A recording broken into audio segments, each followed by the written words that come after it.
প্রিয় দর্শক, first recruit ইসলামী bank beach টাইমে আপনাদের স্বাগত জানাচ্ছি। আমি মারুফ রনি। এই অনুষ্ঠানে আমরা ব্যবসা বাণিজ্যের বিভিন্ন বিষয় নিয়ে আলোচনা করে থাকি। আজ আমরা আলোচনা করব আগামী অর্থ বছরের বাজেটে বেসরকারি খাত কীভাবে চাঙ্গা করা যায় সেই বিষয়গুলো নিয়ে আমরা আলোচনা করব। আর আলোচনার জন্য আমাদের স্টুডিওতে রয়েছেন আমন্ত্রিত অতিথি বিশিষ্ট অর্থনীতিবিদ জনাব বিরূপাক্ষ পাল, এবং সেই সাথে রয়েছেন ট্রান্সশন হোল্ডিংসের সিইও জনাব রেজানুল হক। আপনাদের দুজনকেই স্বাগত আমাদের স্টুডিওতে। শুরুতেই আপনার কাছে আসতে চাই যে আগামী অর্থ বছরের বাজেট আমরা যতদূর অর্থমন্ত্রীর কাছ থেকে শুনতে পেরেছি যে একটা বলা যায় যে একটা বিশাল আকারের বাজেটই আসছে। তো এই বাজেটকে ঘিরে আপনার আসলে কি পরামর্শ, আপনার কি প্রত্যাশা স্যার একজন অর্থনীতিবিদ হিসেবে? ধন্যবাদ। আমার যে প্রত্যাশা সেটি হচ্ছে যে বাজেটের মূলত চারটা অঙ্গ আছে। প্রথম একটা হচ্ছে চলতি ব্যয়, এটা কোনো সময় কমে না, এটা সমস্তটা বেতন টেতন দিতে সেগুলো খরচ হচ্ছে। আর একটা হচ্ছে উন্নয়ন ব্যয়, এটাকে যখন আমরা ঠিক করি একসাথে, ধরলাম এই চলতি ব্যয় 65 টাকা, উন্নয়ন ব্যয় হচ্ছে 35 টাকা, তাহলে 100 টাকার একটা বাজেট হয়। সরকারি বাজেটটা আগে খরচটা ঠিক হয়, তারপরে আয়টা আমি ঠিক করি। 100 টাকার মধ্যে হয়তো আমি 70 টাকা উপার্জন করব, সেটা এনবিআর কিছু টাকা দিবে, 65 টাকা দিবে, 5 টাকা অন্যভাবে নিয়ে, তা 30 টাকা ঘাটতি থাকবে। এই ঘাটতিটা, এই যে পরবর্তী অংশটা হলো ডেফিসিট ফাইন্যান্সিং বা ডেফিসিট, যেটা ঘাটতি সেটা পরে আমরা ঘাটতি আনি। তো এখন বাজেট হচ্ছে একটা রাষ্ট্রের স্বাস্থ্যের এগিয়ে চলার জন্যে যে খরচটা, সেটা যেমন আমার জন্য দরকার, আমার খাদ্য দরকার, প্রতিদিন চলাফেরা, আর উন্নয়ন বাজেট দরকার আমার একটা শিক্ষা দীক্ষার জন্য আপনার ল্যাপটপ দরকার, একটা গাড়ি দরকার, একটা উন্নত বাসস্থান দরকার। এগুলো হলো দীর্ঘমেয়াদী, আমি যখন এগিয়ে যেতে পারি। স্বল্প মেয়াদী একটা লক্ষ্য আছে, সেটা চলতি ব্যয়, এটা ভোগটাকে চালিয়ে রাখে, এবং ভোগ হচ্ছে অর্থনীতির 70%। আর উন্নয়ন ব্যয়টা হচ্ছে এই যে দেশটা যদি ভবিষ্যতে প্রবৃদ্ধি ধরে রাখতে চায়, তাহলে তো তার পিছনে কিছু এই ধরনের লং টার্ম ইনভেস্টমেন্ট দরকার, সেটা হচ্ছে উন্নয়ন ব্যয়। তো দুটোর দুইটা অবজেক্টিভ, একটা খুব একটু শর্ট টার্ম এবং উন্নয়ন ব্যয়টা কিন্তু লং টার্ম। এটাতে রাস্তাঘাট, ব্রিজ টিজ আমরা বানাচ্ছি, যেন সর্বোচ্চ লক্ষ্যটা হচ্ছে যে প্রবৃদ্ধি 7 ভাগের উপর 7.4 ভাগ ধরা হয়েছে, এটা যেন আমরা অর্জন করতে পারি, এবং এর পাশাপাশি যেন মূল্যস্ফীতিটা স্থিতিশীল থাকে। এক কথায় এইটাই হচ্ছে একটা রাষ্ট্রের বাজেট। তো স্যার, এই যে আপনি যেটা বললেন যে উন্নয়ন, তো উন্নয়ন করতে হলে তো আমাদের যে অর্থনীতির যেই চালিকার শক্তিগুলো রয়েছে, যেমন বেসরকারি খাত কিংবা আরও যেসব প্রাইভেট সেক্টরের যে ইয়েগুলো রয়েছে, তো তাদেরকে আপনার চাঙ্গা করতে কিংবা তাদেরকে প্রেরণা দিতে কি বাজেট কি ধরনের পদক্ষেপ নিয়ে থাকে, কি ধরনের বাজেট প্রক্রিয়াটা হয়ে থাকে, সেটি যদি আমাদেরকে একটু সহজ করে বলেন। আচ্ছা, ওই যে বললাম 4টি অঙ্গের কথা, তার মধ্যে বেসরকারি খাতের ব্যাপারটা নিয়ে আমার মনে হয় রিজওয়ান ভালো বলবে, কিন্তু আমার হচ্ছে যে এই যে চলতি ব্যয় যেটা করছি, এটাও কিন্তু বেসরকারি খাতকে কিভাবে, কারণ যদি আমলারা শিক্ষকেরা বেতন না পান, তাহলে তো তারা খরচ করবে না। এখন আমি যদি খরচ না করে, আমি যদি একটা সেলফোন বা মোবাইল ফোন না কিনি, তাহলে ওর ব্যবসা চলবে না। এইটা হলো একটা চলতি ব্যয়ের একটা প্রভাব, বেসরকারি খাতকে পরোক্ষভাবে চাঙ্গা করে। আর উন্নয়ন ব্যয় হচ্ছে, আমি যদি একটা ব্রিজ না বানাই, তাহলে তো হোটেল বানাবে না, আমি একটা ব্রিজ বানাচ্ছি সেটার জন্য। এইটা বেসরকারি খাতকে করে। তবে বেসরকারি খাতের উপর আবার আমি একটা ট্যাক্স আরোপ করছি, কারণ ট্যাক্সটা ওটা সে হয়তো দিতে চায় না বা তার কষ্ট লাগে, কিন্তু সে এটাও জানে এই ট্যাক্সটা না দিলে তার রাস্তাঘাটটা কেউ করে দেবে না। তা সুতরাং ওইটা তাদের উপর থেকে আমরা নেই, বাট সরকার বাজেটের মধ্যে ওইটা নিয়ে এইভাবে খরচটা করে। এবং তারপর যখন ডেফিসিট হয়, এই যে সরকারের যে ডেফিসিটটা হলো, এটাও বেসরকারি খাতকে পরোক্ষভাবে সাহায্য করে, কারণ ও হয়তো ব্যাংকে একটা টাকা রেখেছে, তো ওই ব্যাংকের টাকাটা তো ও একটা সুদ চাচ্ছে। ওই সরকার যখন আবার ব্যাংক থেকে ওই লোনটা নিচ্ছে, তখন পরোক্ষভাবে ওর হাতে গিয়ে পৌঁছাচ্ছে। আর প্রবৃদ্ধি যখন হচ্ছে, ন্যাশনাল একটা গ্রোথ বাড়ছে, তখন বাইরে থেকেও বিনিয়োগ আসছে। একটা জাতির যদি প্রবৃদ্ধি না হয়, যদি আমার অবস্থা কঙ্গো বা আফ্রিকার কোনো দেশের মতো হলো, তাহলে তো বাইরে থেকে বিনিয়োগ আসবে না। বাইরে থেকে যখন বিনিয়োগকারী আসছে, তখন দেশীয় বিনিয়োগকারীর সাথে মিলেমিশে কাজ করার চেষ্টা করছে। সুতরাং বাজেট প্রত্যেকটা পার্টস, প্রত্যেকটা প্রত্যেকটা মানুষের অঙ্গই জীবনেই আসলে এই বাজেটটা প্রভাব ফেলে। হ্যাঁ, এবং বাজেটের প্রত্যেকটা অঙ্গই আমি যেটা দেখালাম সেটা হচ্ছে সেই বেসরকারি খাতের উন্নয়ন বা তার শক্তি সঞ্চয় এবং দীর্ঘমেয়াদীতে আন্তর্জাতিকভাবে সম্পর্ক স্থাপন এবং আরো এগিয়ে যাওয়ার জন্য একটা কাজ করে থাকে। জনাব রেজওয়ানুল হক, আপনি আসলে কিভাবে দেখছেন এই আগামী অর্থ বছরের বাজেটটি? আপনারা কি ধরনের হলে আপনারা আসলে এই বেসরকারি খাতটা বিনিয়োগের ক্ষেত্রে আরো চাঙ্গা হবে এবং আপনাদের ব্যবসার পরিবেশ সৃষ্টি হবে? আচ্ছা, আমরা প্রথমে বলি যে ওই যে বাজেটে যেটা বলছিলাম যে অফকোর্স বাজেটে কিছু এলিমেন্ট আছে। আপনি জানেন যে এখন সবচেয়ে বড় আমাদের যে এলিমেন্ট সেটা হচ্ছে ভ্যাটটা, যেটা নতুন ভ্যাট আইন বসতেছে এবং 15% ভ্যাট এডিশনাল হয়ে গেছে, যোগ হচ্ছে।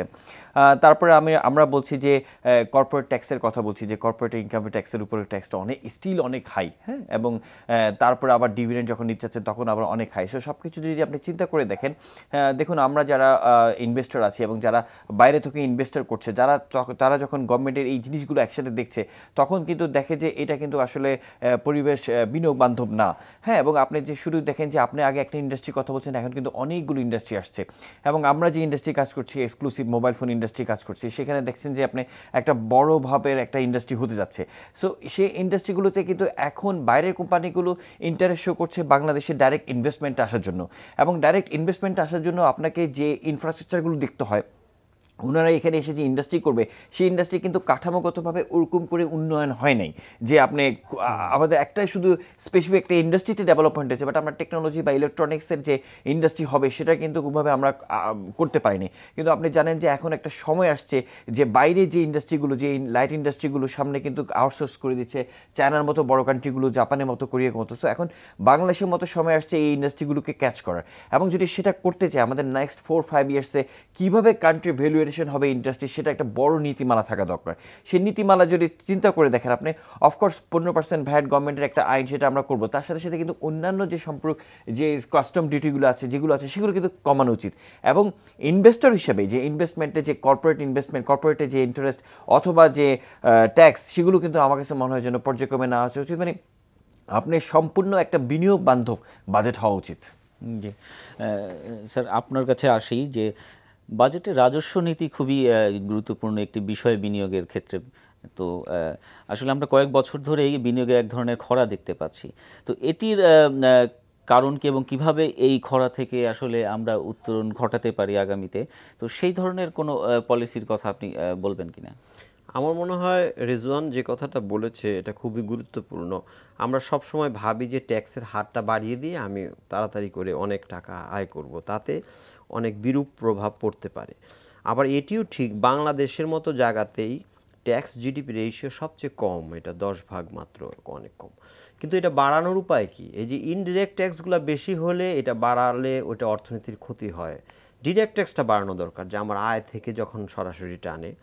এখন আয়ের যে ব্যাপারটা, বাইরে আমার ট্যাক্স যখন সময় আসে তখন মানুষের একটা তাগাদা থাকে কত তাড়াতাড়ি আমি ট্যাক্স রিটার্ন করব, কারণ তাদের ট্যাক্সগুলো কাটাই হয় এইভাবে যে আমি ট্যাক্স রিটার্ন করলেই আমি কিছু টাকা পাবো।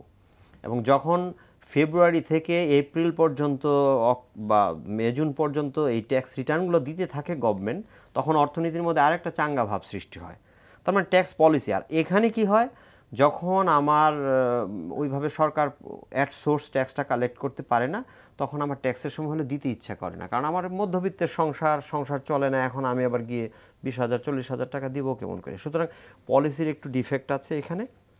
আর আরেকটা হলো, মার্কিন যুক্তরাষ্ট্রের অর্থনীতিতে 80 শুরুতে একটা মন্দা দেখা দিয়েছিল, এটা মানব সৃষ্ট মন্দা। তারপর প্রেসিডেন্ট রোনাল্ড রেগান এসে যে ইকোনমিক্স চালু করলেন সেটা হলো সাপ্লাই সাইড ইকোনমিক্স। মানে এটা কি, ট্যাক্সটা একটু কমিয়ে দিয়ে অর্থনীতির গতিশীলতা বাড়াচ্ছি। এখন আমি মনে করছি আমি উচ্চ ট্যাক্স দিলে এটা আসবে, তা না। ট্যাক্স যখন কমানো হয় হয়তো বিক্রি বেশি হয়, ভলিউমে দেখা যাচ্ছে ট্যাক্সের ভলিউম বেড়ে গেছে, বিক্রি বেশি হচ্ছে। এটা হলো খুব সহজ ব্যবসায়ী হিসাব, যে আমি দাম কমিয়ে দিলেই আমি লস হবে না, দাম কমিয়ে দিলে জিনিসেরও বেশি বিক্রি হবে। আপনি ট্যাক্স নেট এর কথা বলছেন, যাতে আরো আওতাটা কিভাবে আরো বাড়ানো যায় সেই দিকটাতে বেশি নজর দিতে হবে। আর দুই হচ্ছে করের হার।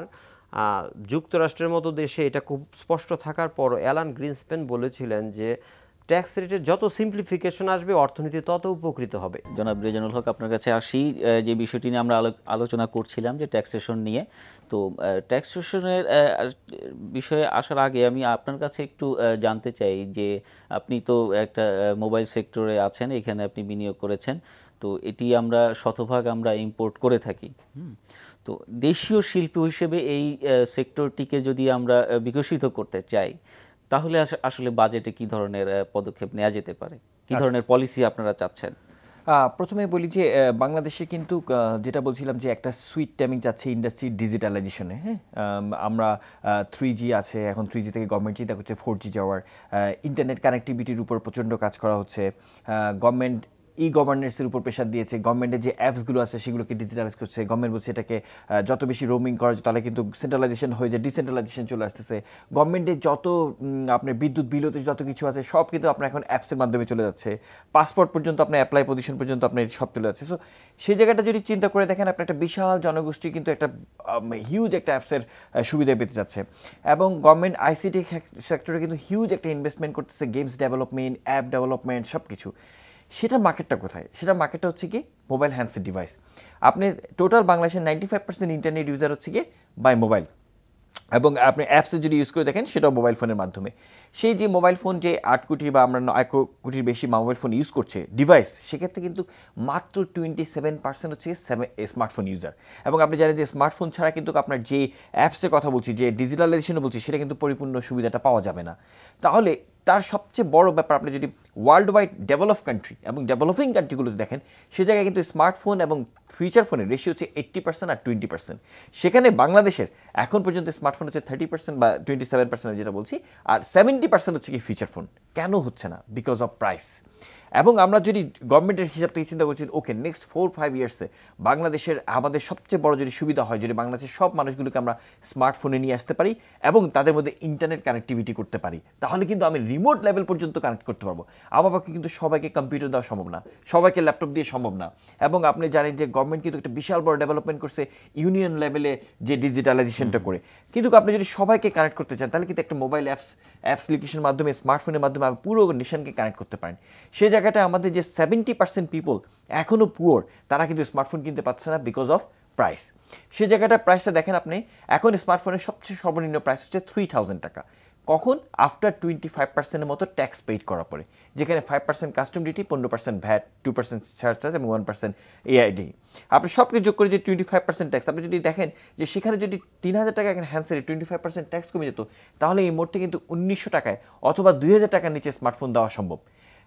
কিছু সময় আছে ইন্ডাস্ট্রি, যে আপনাকে ইন্ডাস্ট্রি ডেভেলপমেন্টের জন্য গভর্নমেন্টের অফকোর্স ট্যাক্স সুযোগ সুবিধা দেওয়া উচিত, যে আমি এই সময়টা সুযোগ দেওয়া উচিত।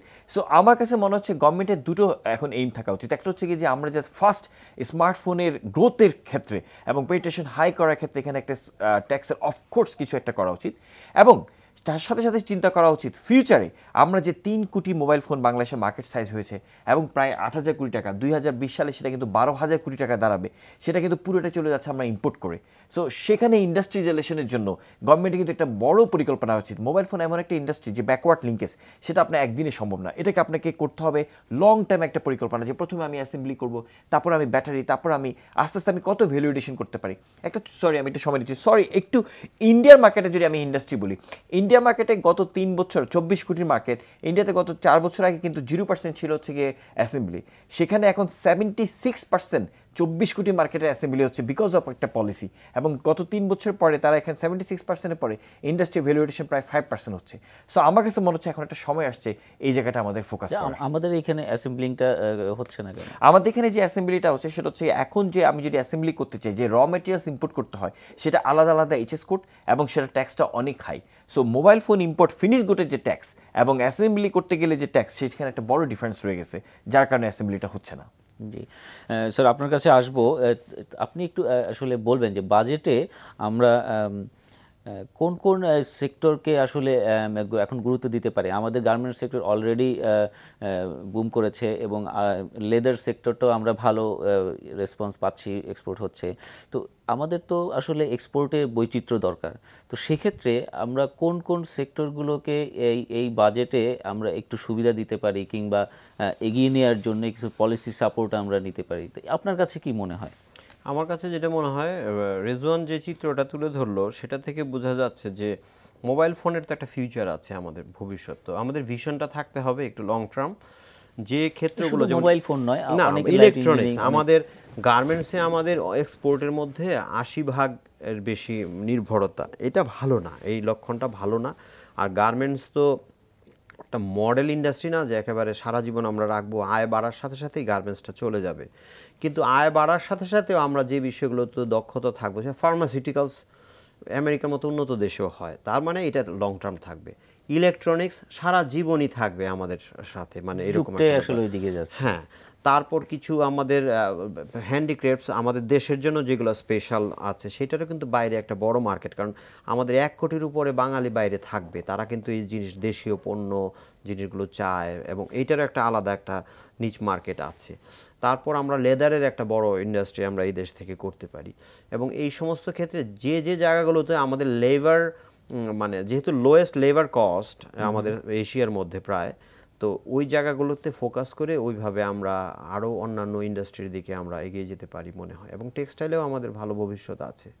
টেক্সটাইল স্যার, সেক্ষেত্রে আমাদের আসলে বাজেটের নীতিটা কি হওয়া উচিত? যে আমরা আসলে দেখি যে আমরা একটু আমাদের যে আগের বাজেটগুলোতে আমরা যেটি দেখি যে আমদানি নীতি একটু উদারপন্থী আসলে আমদানি নীতিটা। তো এইসব ক্ষেত্রে কিছু কিছু ক্ষেত্রে কি আমাদের আসলে একটু রক্ষণশীল হওয়া প্রয়োজন ট্যাক্সেশনের ক্ষেত্রে? আমার মনে হয় না, আমার মনে হয় না। আমি বাজার অর্থনীতিতে যদি আমরা সরকার বিশ্বাস করে থাকে, যেটা থেকে সরকার গত 27 বছরে সমূহ বাংলাদেশের পরিবর্তনের মানে মূলে ছিল বাজার অর্থনীতি, আজকে যদি প্রাইভেটাইজেশন না আসতো, ব্যক্তি মালিকানা না হলে, তো আমি তো আমাদের মতো মানুষরা তো সেলফোন ব্যবহার করতে পারতো না। এটা তো শুধু সরকারি অনুদান, আত্মীয় স্বজন, তারপর টেলিফোন লাগে, ওখানে ডিভিশনাল ইঞ্জিনিয়ারের অনেক সময় আত্মীয় হতে হয়, দুর্নীতি এবং অদক্ষতার চরমভাবে ঈদের আগে দিয়ে লাইন কেটে দেওয়া, এই সমস্ত জিনিসগুলো হয়। তো আমি যেটা বলছি সেটা হচ্ছে যে এটা হচ্ছে যে ব্যক্তি মালিকানাটার যদি আমি ধরে রাখতে চাই, শুধুমাত্র ওই দিকে নজর না, আমাদের বাজেটের রিজন যে পয়েন্টটাই বলো, যেমন আমি ফিনিশ প্রোডাক্ট খুব এনকারেজিং, ওইটা আমি আনলে মাত্র 23% আমার ট্যাক্স দিতে হচ্ছে, যখন এটাকে অ্যাসেম্বলি বাংলাদেশে করতে চায় তখন তার 40% পড়ছে। তার মানে আমরা বলছি এক কথা, যে আমরা বলছি যে আমরা নিজস্ব শিল্প গড়ছি, এটা তো হয় না। অ্যাসেম্বলিং এর জায়গায় ওখানে সব মিলে ট্যাক্স পড়া উচিত 10%, এর বেশি পড়া উচিত। এখানে তো আসলে উদারপন্থী হলো না, এটা তো হলো না। আবার ধীরে ধীরে সময় যদি আমরা আস্তে আস্তে ট্যাক্স না কমিয়ে আনি ইম্পোর্টের, তাহলে এক্সপোর্টও ওই হারে বাড়বে না, কারণ ইম্পোর্ট আর এক্সপোর্টের একটা ব্যাক টু ব্যাক রিলেশনশিপ আছে। সুতরাং ইম্পোর্টে আস্তে আস্তে শুধু ইম্পোর্ট ডিউটি এবং ইম্পোর্ট ডিউটি ট্যাক্স রেট যদি উপরে থাকে তাহলে দুর্নীতির আশ্রয় হয়, এবং বিশ্বের যে আমরা WTO-তে আমরা স্বাক্ষর যদি করে থাকি তাহলে আস্তে আস্তে আমাদের ট্যাক্স রেট কমিয়ে আনতে হবে। জনাব রেজানুল হক, আপনি একটা বড় একটা বিদেশি বিনিয়োগ সম্প্রতি দেশে এনেছেন এই মোবাইল সেক্টরে। তো বিদেশি বিনিয়োগের ক্ষেত্রে আসলে কি ধরনের সমস্যা আপনারা ফেস করছেন বিদেশি বিনিয়োগ আনার ক্ষেত্রে? তো আমরা তো আসলে এই লাইট ইঞ্জিনিয়ারিং কথা আপনি বলছিলেন, তো এগুলো তো আমরা দক্ষতা আমাদের এত নেই, আমাদের এইসব সেক্টরে তো বিদেশি বিনিয়োগ আসলে প্রয়োজন, তাদের টেকনিক্যাল যেই সাপোর্ট আমাদের প্রয়োজন। হ্যাঁ, তো সেক্ষেত্রে বাজেটে আপনারা কি ধরনের কৌশল সরকার নিতে পারে, কিংবা পলিসিগত কোনো জটিলতা রয়েছে কিনা? প্রথমে বলি যে আমি যেটা দেখেছি যে আসলে বিদেশি বিনিয়োগীরা যদি আপনি ভালো করে চিন্তা করে দেখেন তাহলে কিন্তু সবাই ইন্টারেস্টেড বাংলাদেশের ব্যাপারে। স্পেশালি আমি যদি বলি যে চায়না বা যারা বাইরে বাইরে ফ্যাক্টরি করছে, ইনসেন্টিভ লেবার একটা যে বেনিফিট আমরা বলছি বাংলাদেশে আছে, এবং তারাও বুঝছে যে বাংলাদেশ যে ডেভেলপ, যে ফিউচারে যদি বলি যে আমি স্পেশালি ইলেকট্রনিক্স এবং ইলেকট্রিক আইটেমসের কথা বলছি, তারা বুঝছে যে Bangladesh can B A destination for next after China or Japan something, যে যারা লাইট ইন্ডাস্ট্রিগুলোর প্রতি ডিমোটিভেট হয়ে যাচ্ছে এবং তারা চাচ্ছে যে এইগুলো আউটসোর্স করে দিতে। সেই জায়গাটা আমার কাছে মনে হচ্ছে Bangladesh is a very good field, এবং আমাদের সাথে যারা বিনিয়োগকারী ইনভেস্টর আছে তারাও চিন্তা করছে যে Bangladesh can B A next station. কিন্তু এখানে কিছু প্রবলেম আমরা দেখেছি যে বিনিয়োগকারীদেরকেও বোঝাতে কষ্ট হয়, এবং আমরাও ফিজিক্যালি বিনিয়োগ আনতে গিয়ে প্রবলেম পড়ছি। সেটা হচ্ছে একটা বড় ধরনের আমলাতান্ত্রিকতা। যেমন আমি যদি সাপোজ একটা গভর্নমেন্টের একটা ফাইল নিতে আমার দেখা যাচ্ছে যে 1 মাসের সময় লেগে যাচ্ছে, অথবা বোর্ড অফ ইনভেস্টমেন্টের যদি আমি একটা কাগজ নিতে চাই, অথবা আমি যদি বোর্ড অফ ইনভেস্টমেন্টের আমার কোনো পারমিশন লেগে, সেক্ষেত্রে যাচ্ছে বিশাল বোর্ড অফ ইনভেস্টমেন্ট তো এখন মৃত। বিডা হয়েছে, দীর্ঘ সত্যিতা লাগছে বোর্ড অফ সো এই যে এই জায়গাগুলোতে আমার কাছে প্রত্যেকটা স্টেপে এবং প্রত্যেকটা জায়গায় আমাকে একটা গভর্নমেন্টের একটা বড় টাইম লেগে যাচ্ছে। আমার কাছে মনে হচ্ছে যে আমরা যে জায়গায় আসছি সে জায়গায় একটা ওয়ান স্টেপ সলিউশন হওয়া উচিত। আমাকে কি হচ্ছে যে একটা বিনিয়োগের ক্ষেত্রে কিন্তু আমাকে প্রথমে ট্রেড লাইসেন্স নিতে হচ্ছে, তারপর আমাকে ইম্পোর্ট আইআরসিসি নিতে হচ্ছে, তাই না, তারপরে বিওআই দৌড়াতে হচ্ছে, বা গভর্নমেন্টের বিভিন্ন সেক্টর দৌড়াতে হচ্ছে। এই যে এতগুলো জায়গায় লিয়াজো এবং বিভিন্ন লয়ারকে নিতে হচ্ছে, এবং আপনারা জানেন যে এই জিনিসগুলো করতে অনেক রকমের করতে হয়, এবং কোনো স্পেসিফিক টাইম লাইন নেই। সবচেয়ে বড় ব্যাপার হচ্ছে কি, আমি যে আমার ইনভেস্টরের সাথে কথা বলছি, okay fine, within next 15 days we can finish the job, but দেখা যাচ্ছে সেটা আসলে 20 days হয়ে যাচ্ছে, দেন আমাকে আবার বসতে হচ্ছে, কেন এটা 5 দিন বেশি সময় হয়ে গেল। কারণ আপনারা জানেন যে আমরা প্রাইভেটাইজেশনে কাজ করি, আমাদের জন্য কিন্তু each and every day is important. So সেই জায়গাটা কিন্তু একটা স্পেসিফিক কোনো টাইম লাইন নেই যে আপনি ওকে ফাইন নেক্সট 20 days মধ্যে you will get this documents 100%। So সে জায়গাটা আমার কাছে মনে হচ্ছে যে একটা বড় ধরনের আমলাতান্ত্রিক জটিলতা রয়ে গেছে, এবং সে জায়গাটা একটা ওয়ান স্টেপ সলিউশন আমার কাছে এক্সপেকটেশন করা উচিত। এবং সবচেয়ে বড় আমি যেটা মনে করি, এখন যে সময় আসছে এটা ডিজিটালাইজড হওয়া উচিত। আমরা এখনও সেই ম্যানুয়াল কাগজপত্র জমা দিচ্ছি এবং সেই জায়গায় করছি, সেটা ডিজিটালাইজেশন হওয়া উচিত। আরেকটা সবচেয়ে বড় যেটা বাইরে ইনভেস্টর দিকে সবচেয়ে বড় যেটা হচ্ছে ট্যাক্স ইস্যু, যে কর্পোরেট ট্যাক্স এবং আপনার এবং হ্যাঁ, ইভেন দো সবচেয়ে বড় ব্যাপার জানেন, ইনভেস্টররা কিন্তু খুব easily they can bring the money, but when they want to take back the money, সেক্ষেত্রে কিন্তু খুব বড় একটা সমস্যা ফেস করতে হয়। সেই জায়গাটা আমার কাছে মনে হয় যে অফকোর্স ইনভেস্টরদেরকে তার প্রফিটও কিন্তু নিয়ে যাওয়ার একটা সুবর্ণ সুযোগ আমাদের করে দেওয়া উচিত। অফকোর্স সে নিয়ে যাবে তার টাকা, সে ইনভেস্ট করবে, তাহলে কিন্তু ইনভেস্টমেন্ট আরও বেশি বাড়বে।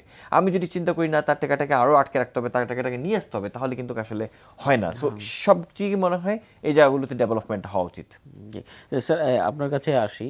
তো এই আসলে এই সহজীকরণের বিষয়টি কিংবা আমলাতান্ত্রিক জটিলতা একটু নিরসন করা, এটি তো অবশ্যই সময় সাপেক্ষ ব্যাপার, কিন্তু আসলে আপনি কি দেখছেন অর্থনীতিতে এই উদ্যোগগুলো যে হচ্ছে কি? হ্যাঁ, আমি কিছুটা দেখছি। বলতে হয় যে যেমন বোর্ড অফ ইনভেস্টমেন্টটা মৃত হয়েছে কিছুদিন আগে, সেটা একটা সুসংবাদ। এখন আসছে বিডা। এখন বিডা যে নতুন প্রধান আসছেন, তিনি অত্যন্ত গতিশীল একজন মানুষ বলে মনে হয়। আমাদের 189টা দেশের মধ্যে যে 176 কস্ট অফ, মানে আমাদের ডুইং বিজনেস ইন্ডেক্সে আমরা এত নিচে আছি, উনি বলেছেন যে এটা আমরা 100-র নিচে নামিয়ে আনবো, 99 যদি আমাদের টার্গেট থাকে। এবং ওয়ান স্টপ বিজনেস যেটা রিজওয়ান বলল, সেটাও তাদের টার্গেটের মধ্যে আছে। তো একজন মানুষ গতিশীল আমার মনে হচ্ছে। তো এখন তাকে সহায়তা দেওয়ার জন্য আরও যতগুলো সংস্থা আছে সেটা থাকতে হবে।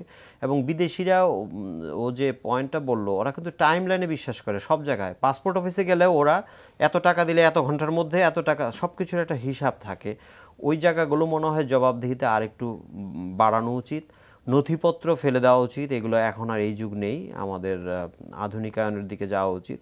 এবং এগুলো যদি সম্ভব হয়, আর সবচেয়ে বড় ব্যাপার, আরও কিছু ক্ষেত্র আমাদেরকে আবিষ্কার করতে হবে প্রতিনিয়ত। যেমন পর্যটন একটা ক্ষেত্র আমরা এখনো ভাবি না, আমরা ভাবি এটা আমাদের নিজের দেশের জন্যেই। পর্যটনকে একটা ব্যাপক মাত্রা দেওয়া যেতে পারে, এটা $10 বিলিয়ন একটা ইন্ডাস্ট্রি হয়ে যেতে পারে।